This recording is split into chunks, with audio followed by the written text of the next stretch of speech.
4 bodies, all wrapped in burlap, all hidden in the brush off Ocean Parkway, just meters from traffic on a busy coastal road. This is what police found in 2010 when they searched for a missing woman, and it was only the beginning. Over the next year, more remains would surface.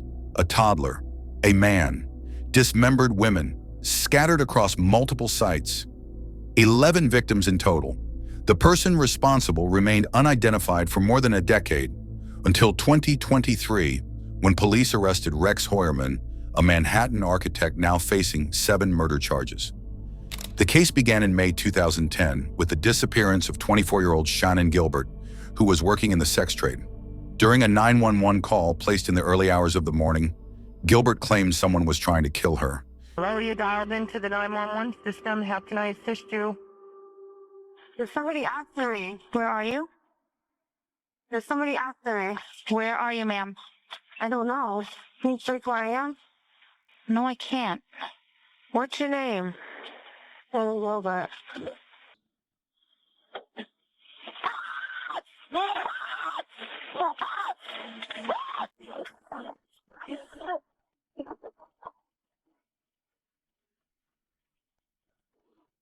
She was last seen running through a gated community in Oak Beach.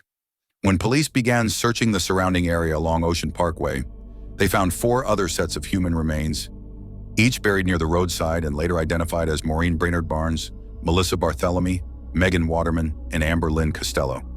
The women had several similarities. They were all in their 20s, had advertised escort services online, and were reported missing under similar circumstances. Because of the consistency in the method of disposal and their proximity to one another, authorities suspected a serial offender. These victims became known as the Gilgo Four. Further searches of the area led to the discovery of additional remains. These included the dismembered bodies of Jessica Taylor and Valerie Mack, as well as an unidentified Asian male, a young child, and a woman believed to be the child's mother. In total, at least 11 sets of human remains were located, though not all were conclusively linked to the same perpetrator. For years, the investigation struggled to move forward. Multiple law enforcement agencies were involved, leading to jurisdictional overlaps and communication gaps. Critics also accused authorities of deprioritizing the case due to the victims' work in the sex industry.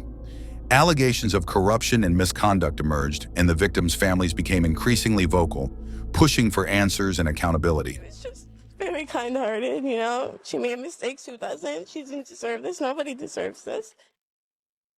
I just like to just set the record straight that she wasn't a mean person, and she wasn't a bad person. In 2022, Suffolk County Police Commissioner Rodney Harrison created a new task force to re-examine the case using updated technology and interagency cooperation. Investigators focused on burner phone data and online search histories.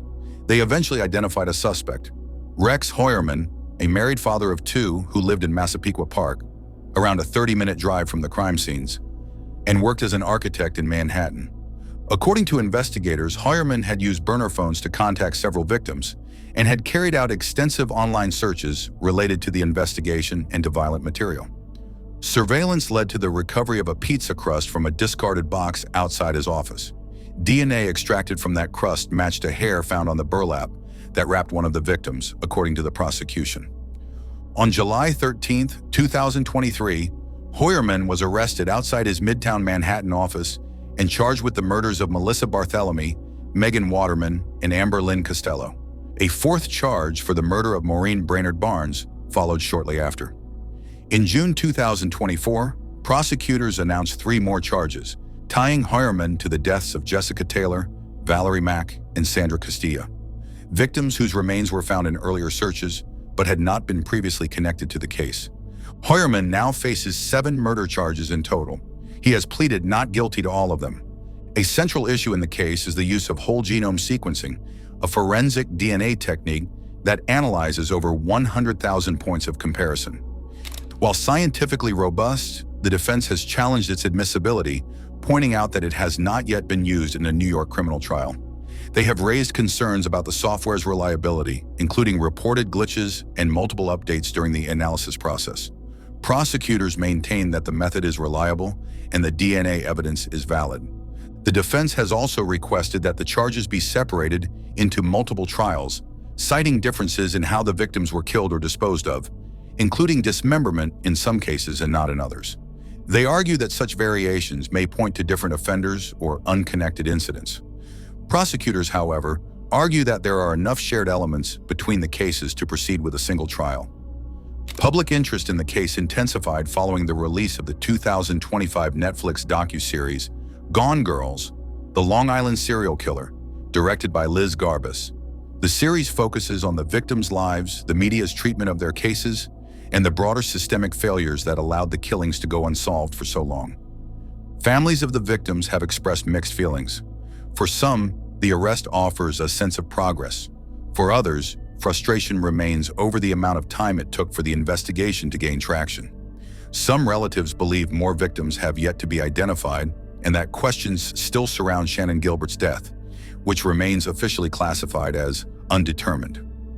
Rex Heuermann is currently being held without bail. Prosecutors are continuing to build their case using forensic evidence, phone data, internet history, and witness testimony. If convicted, he could face life imprisonment without the possibility of parole. The Long Island serial killer investigation remains one of the most high-profile and prolonged serial murder cases in recent American history.